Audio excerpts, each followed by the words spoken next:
Napoleón Bonaparte, el emperador que transformó Europa. Como un joven oficial con acento corso, llegó a subyugar las potencias más grandes de Europa, cambiar fronteras y dejar un legado político y militar que pervive hasta hoy. Hablamos de Napoleón Bonaparte, un estratega sin igual que, a fuerza de voluntad, genialidad y un deseo implacable de gloria, se erigió en emperador de los franceses. En este documental repasaremos sus orígenes, sus hazañas, sus luces y sus sombras, adentrándonos en la mente de un hombre que reescribió la historia, aunque pagara un alto precio por ello. Napoleón nació el 15 de agosto de 1769 en Ajaccio, Córcega, apenas un año después de que la isla pasara a manos francesas.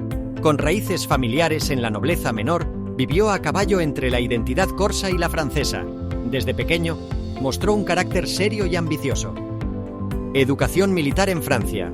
Se mudó al continente para formarse en academias militares, donde sufrió cierto rechazo por su acento y sus orígenes humildes, lo que forjó en él un espíritu de superación. Admiración por clásicos e ilustración.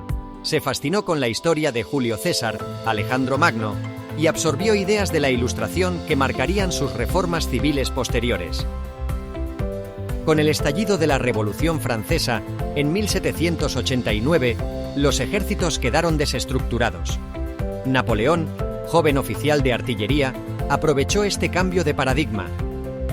Sitio de Tolón. Lideró una acción decisiva contra los realistas apoyados por británicos, demostrando su habilidad táctica y ascendiendo a general de brigada con apenas 24 años. Golpe del 13 Vendimiario. Sofocó con artillería una revuelta monárquica en París, salvando al Directorio. Su popularidad creció exponencialmente. A continuación, fue nombrado comandante del ejército de Italia, donde empezaría a brillar como uno de los generales más temidos de Europa. Napoleón, con 26 años, tomó las riendas del ejército de Italia. Al principio, aquel ejército estaba mal equipado y con moral baja, pero él insufló energía e ideó estrategias agresivas. Maniobras rápidas y divide y vencerás.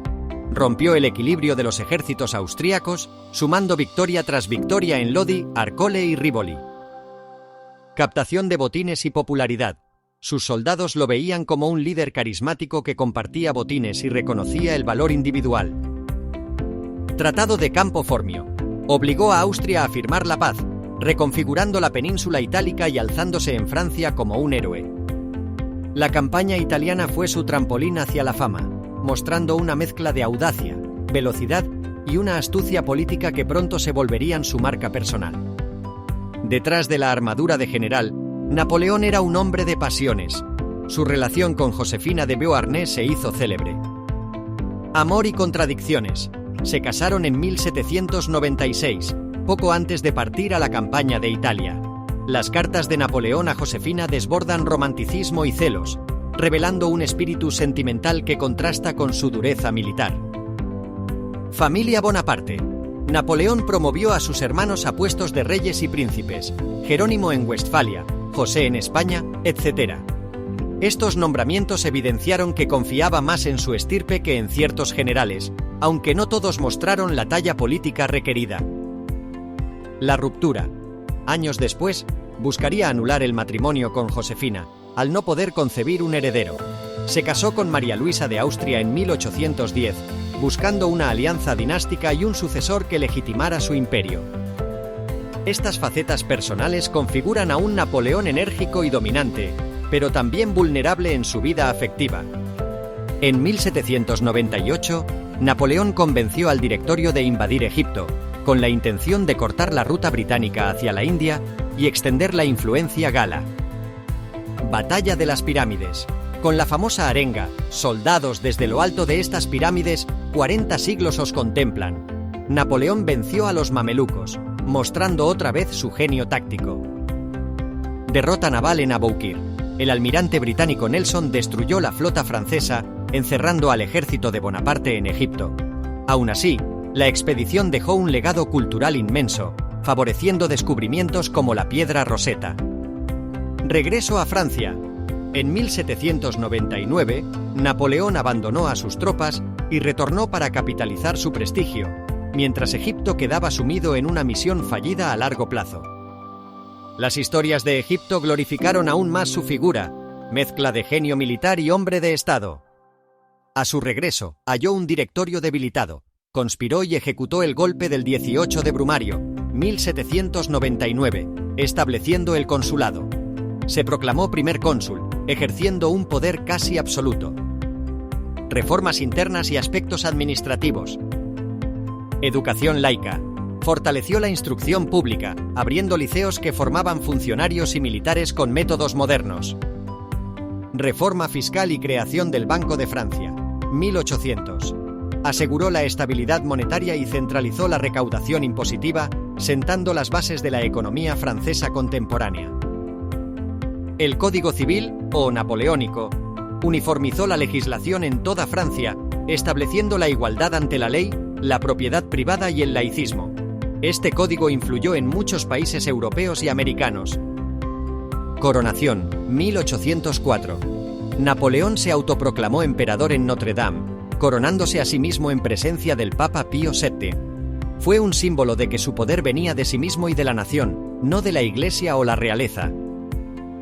Con la confianza de Francia detrás, Napoleón construyó el Gran Ejército, una fuerza imponente y altamente disciplinada.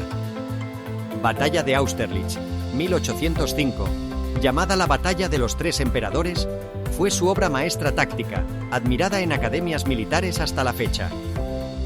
Jena y Auerstedt, 1806, desintegró al ejército prusiano, sellando la hegemonía francesa en Europa Central. Batalla de Leipzig, 1813, su primera gran derrota abierta tras la campaña de Rusia. Una coalición masiva logró la superioridad numérica. Napoleón enfatizaba la velocidad, la iniciativa y la logística eficaz sobre la mera superioridad numérica, redefiniendo la modernidad en el arte de la guerra. La ambición de reinar sobre toda Europa llevó a Napoleón a invadir Rusia. Fue un punto de quiebre. Tierra quemada y el invierno ruso. Los rusos se replegaban, incendiando pueblos y reservas de alimentos. Cuando Napoleón llegó a Moscú, halló la ciudad desierta y en llamas. Retirada fatal. El frío extremo y la falta de provisiones diezmó al gran ejército. De más de 600.000 soldados, volvieron menos de 50.000. Debates morales.